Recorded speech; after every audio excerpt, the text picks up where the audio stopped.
Break के बाद एक बार फिर से हम रुक करेंगे यूपी बुलेटिन की ओर, जिसमें बात करेंगे आगरा की, जहां 7 दिवसीय श्रीमद् भागवत कथा ज्ञान यज्ञ में श्रद्धालुओं की भारी भीड़ उमड़ रही है। साथ ही बात होगी पीलीभीत की, जहां बाइक सवार युवक द्वारा 2 बच्चियों को बहला फुसलाकर अपहरण करने की कोशिश का मामला सामने आया है। ऐसी तमाम खबरों पर विस्तार से डालेंगे नजर।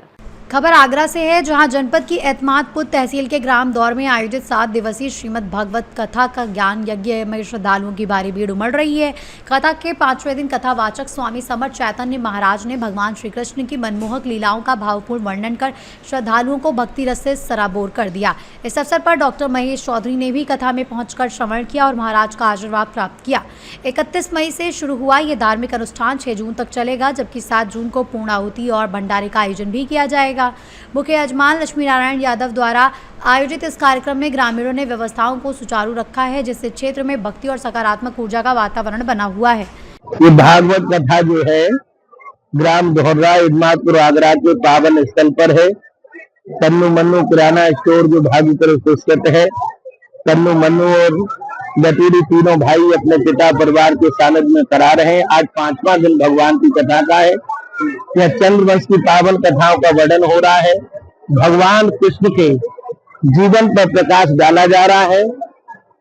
भगवान कन्हैया ने हमें हर संघर्ष से लड़ने का, कर्म करने की जो प्रेरणा दी है, कल भगवान श्री राम की कथाओं लीलाओं के द्वारा लोगों को जनमानस के लिए हमारा जीवन कैसे दिव्य और भव्य उस बारे में बताया गया। आज भगवान कृष्ण की लीलाओं का बखान हो रहा है। श्रद्धालुओं को किस तरह का भाव, ये भागवत जो है हमें जीना सिखाती है, जीवन के मूल्यों से अवगत कराती है। हमें देश के लिए, जनमानस के लिए किस प्रकार अपने आप को समर्पण करना चाहिए। देशभक्ति, जनमानस के कल्याण और परोपकार के साथ साथ आराध की भक्ति को भी भागवत बढ़ाती है। जब इसको समझ लेते, सुन लेते हैं, भागवत को हम जी लेते हैं, तो हमारा जीवन, हमारा युद्ध, हमारी संस्कृति भव्य हो जाती है। कलयुग चल रहा है, भागवत कथा के माध्यम से क्या संदेश? ये भागवत जो है कलयुग में कलयुगी जीवों के मन के मैल के साफ करती है। दूसरे के साथ में हमें जीना प्रेम से सिखाती है। समाज का सौंदर्य कैसे अच्छा रहे, समाज इकट्ठा कैसे रहे, उन्नति के पथ लड़े, ये भागवत हमको सिखाती है। जन्म से लेकर मृत्यु तक का सफर है। भागवत को श्रवण करके हम भागवत को जी लेंगे, जनमानस का कल्याण होगा, देश की उन्नति होगी, हमारी भारतीय सनातन संस्कृति दिव्य और भव्य हो जाएगी और ये कथा हमें हमारे जीवन का मोक्ष भी प्रदान कराएगी। डॉक्टर MS चौधरी साहब, संचालक हॉस्पिटल ट्रांसफर आगरा से यहाँ पर पधारे। यहाँ के भक्तों ने भी उनका बड़े हृदय से स्वागत सम्मान किया। डॉक्टर साहब ने भी आकर व्यासपीठ पर जो हमें सम्मान और प्रेम दिया है। ये व्यासपीठ भी हमने हॉस्पिटल के परिवार और डॉक्टर साहब के उत्तम स्वास्थ्य, मंगल में जीवन, जन सेवा का जो भाव उनके हृदय में है वो निरंतर बढ़ता है। उनकी यश कीर्ति की शुभकामनाएं देती है। आगरा से सी न्यूज़ संवाददाता विष्णु बघेल की रिपोर्ट। खबर पीलीभीत से है, जहां अमरिया क्षेत्र के गांव मझलिया में बुधवार शाम भंडारे के दौरान बाइक सवार युवक द्वारा 2 बच्चियों को बहला फुसलाकर अपहरण करने की कोशिश का मामला सामने आया। जानकारी के अनुसार गांव बड़ा दुनबा निवासी आरोपी आनंद ने भंडारे में प्रसाद लेने आई 6 वर्षीय बच्चियों खुशी और कविता को सामान दिलाने और बाइक पर घुमाने का झांसा देकर अपने साथ बैठा लिया और ले जाने लगा। इस दौरान बच्चियों ने शोर मचाया तो ग्रामीणों ने तुरंत उसका पीछा किया और पुलिस को सूचना दी। पुलिस और ग्रामीणों को घेराबंदी बढ़ने पर आरोपी बच्चियों और बाइक को कुछ दूरी पर छोड़कर भाग गया। पुलिस ने बाइक कब्जे में लेकर जांच शुरू की और बाद में आरोपी आनंद को गिरफ्तार कर लिया। सीओ सदर नताशा गोयल ने बताया कि बच्चियों को सुरक्षित तलाश लिया गया है और मामले में आगे की कार्रवाई की जा रही है।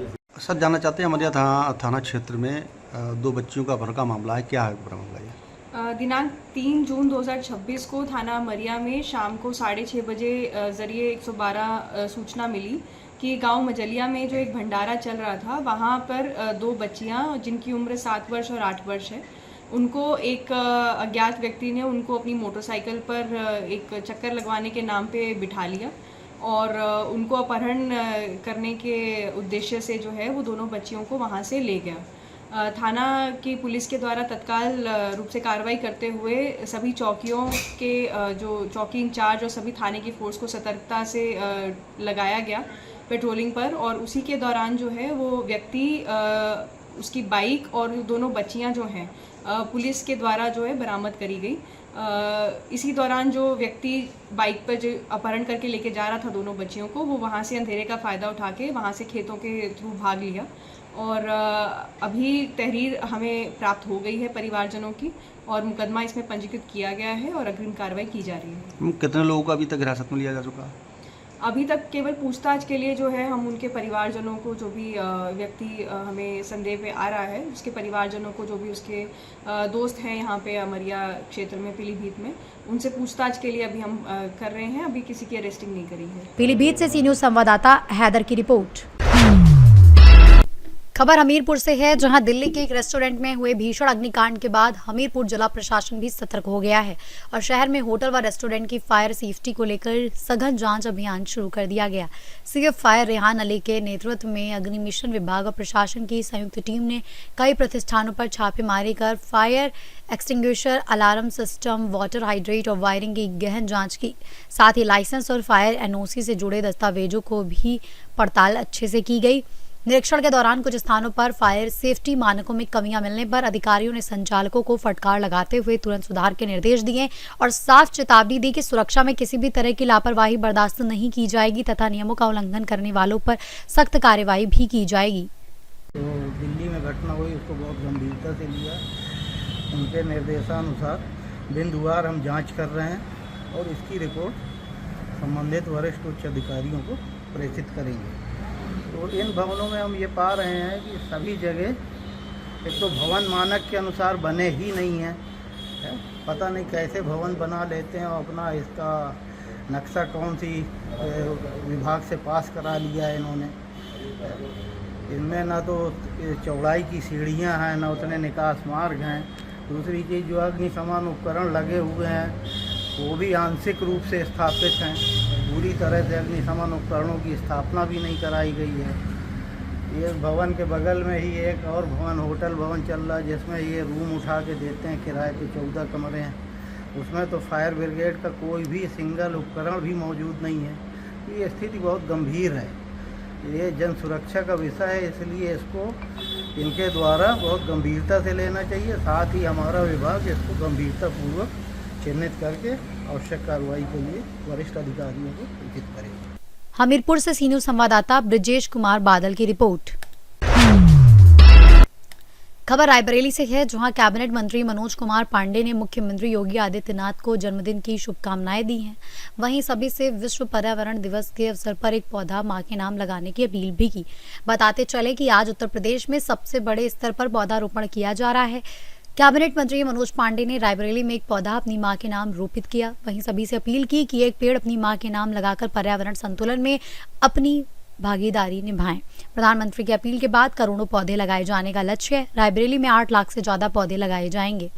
आज उनका जन्मदिन है, तो उनको किस तरह से शुभकामनाएं? ये एक अत्यंत हर्ष का विषय है कि सूबे के मुख्यमंत्री माननीय श्री योगी आदित्यनाथ जी का आज जन्मदिन भी है और वह भी अपने जन्मदिन के अवसर पर स्वयं भी पौधरोपण करते हैं। और उन्होंने सभी लोगों से आह्वान किया है कि एक पेड़ मां के नाम अवश्य विश्व पर्यावरण दिवस पर लगाएं। पर्यावरण दिवस है, निश्चित रूप से आज पूरे देश के लिए ये बहुत सुखद दिन है कि जब देश में आज आदरणीय प्रधानमंत्री जी के आह्वान पर एक पेड़ मां के नाम, आज उसका प्रारंभ, उसको करने का अवसर अपने जनपद रायबरेली में आज हमें मिला है और अपनी मां के नाम से मैंने इस पेड़ को लगाया है।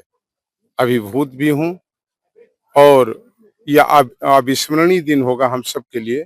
आह्वान भी करता हूं पूरे प्रदेश के लोगों को, अपने क्षेत्र के लोगों को, कि इस दिन को यादगार बनाएं, इस काम को यादगार बनाएं, अपने मां के नाम से एक पेड़ जरूर लगाएं और लगाएं ना, बल्कि उतनी ही आस्था जैसी मां के प्रति रहता है हम सबका, उस पेड़ को उसी रूप में देखें, उसे आगे बढ़ाएं, पल्लवित करें, पोषित करें, उसकी देखभाल रखें हम सब।